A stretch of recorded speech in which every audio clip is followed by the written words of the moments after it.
ഇന്ന് വളരെ ഈസി ആയിട്ടുള്ള ഒരു ചിക്കൻ സ്ക്രാമ്പിളാണ് ഉണ്ടാക്കുന്നത്.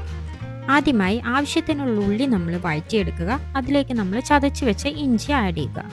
ഇതിനുശേഷം ആവശ്യത്തിനുള്ള വെജിറ്റബിൾസ് നമുക്ക് ആഡ് ചെയ്യാം. ഞാനിവിടെ ആദ്യം ക്യാരറ്റാണ് ആഡ് ചെയ്യുന്നത്. ഇനി ബോണൊക്കെ റിമൂവ് ചെയ്ത് മിൻസ് ചെയ്ത് വെച്ചിരിക്കുന്ന റോ ചിക്കൻ നമുക്ക് ഇതിലേക്ക് ആഡ് ചെയ്യാം. ചിക്കൻ ഒരു വൈറ്റ് കളർ ആവുന്നത് വരെ നമുക്ക് ഇളക്കി കുക്ക് ചെയ്തെടുക്കാം. ചിക്കൻ ഒന്ന് വേകും തോറും അതിൽ നിന്ന് വെള്ളം ഇറങ്ങുന്നത് കാണാം. ഇതൊക്കെ കൂടിയിട്ട് നമുക്കൊന്ന് ഇളക്കി അത് കുക്ക് ചെയ്തെടുക്കാം. ചിക്കൻ ഏകദേശം ഒന്ന് കുക്ക് ചെയ്ത് വരുമ്പോഴത്തേക്കും നമുക്ക് റിമൈനിങ് ഉള്ള വെജിറ്റബിൾസ് ആഡ് ചെയ്യാം. ഞാൻ കുറച്ച് ക്യാരറ്റും ക്യാബേജും കൂടെ ബാക്കി വെച്ചിട്ടുണ്ട്. എല്ലാം കൂടി നന്നായി മിക്സ് ചെയ്ത് നമുക്ക് വേവിച്ചെടുക്കാം. കുറച്ച് ചോപ്പ് ചെയ്ത ചില്ലിയും കൂടി നമ്മുടെ സ്പൈസിനനുസരിച്ച് നമുക്ക് ആഡ് ചെയ്യാം. എല്ലാം ഒന്ന് സോട്ട് ചെയ്ത് കുക്കായി വരുമ്പോഴത്തേക്കും നമുക്കിതിൽ ആവശ്യത്തിനുള്ള സ്പൈസിനുള്ള പെപ്പർ പൗഡർ ആഡ് ചെയ്യാം. ഞാനിവിടെ ഒരു 1 ടേബിൾ സ്പൂണോളം പെപ്പർ പൗഡർ ആഡ് ചെയ്യുന്നുണ്ട്.